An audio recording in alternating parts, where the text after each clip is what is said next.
Hi there, today I'm going to show you how to do a nozzle check, which is kind of like a test page on a Canon TS7450i. This is nice and simple and can be done from the printer itself using nothing but the small control panel you can see on the front of the printer. Now this is a great way of diagnosing potential print quality issues from your printer, checking the 4 colours it uses are both being produced and being produced consistently, and I'd recommend it as a first step in the troubleshooting. So, first thing we need to do is press OK on the front of the printer to go into menu. Then we're going to use the down arrow until we get to maintenance. So you can see here, press OK again. And nozzle check is the very first option. So we press OK to go into that. Make sure you've got paper in there, then press OK. And this will take your printer just a second. And you'll end up with a sheet that should look something like this. What your printer's done is given as the black, cyan, magenta and yellow, both in fairly solid blocks and slightly lighter, just to test its ability to do that slightly finer work. And as I say, your sheet should look like that.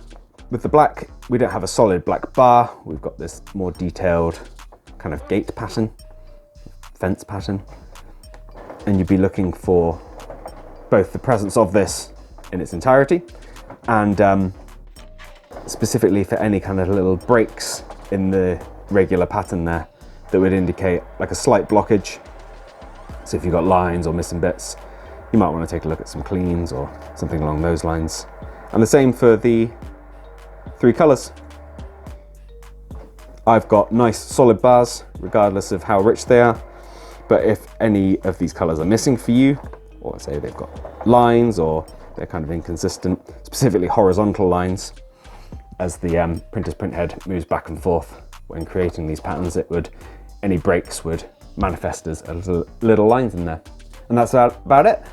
Hopefully your page looks as good as that. If not, the machine's here to guide us a little bit. So, as you can see, it's demonstrating here what I was saying about the missing bits in that pattern and the lines on the colours there. I'm going to do also B just to show you what comes next, because once you've done that, it'll give you the option to do cleaning. And doing cleaning pushes ink through the printer's print head to dislodge any dried or congealed ink in there that could be causing you print quality issues. It will use up ink from your cartridges, so use it sparingly, but if you've got print quality issues, you don't really have much choice. So you can carry on doing cleans and test pages till you resolve your print quality issue and get yourself back up and running. With these printers, the ink does come directly from the cartridges themselves. So if you have very persistent issues, it's likely that you've got an issue with the cartridge. Because I say it literally sprays directly from the bottom of the cartridge. So even the most severe print quality issues is likely to be resolved with a new cartridge. Now I hope you found this video helpful. If you have, let me know with a like. If there's anything else you'd like to add, drop it down in those comments. Otherwise, thank you for taking the time to watch this video, and I'll see you in the next one. Bye bye.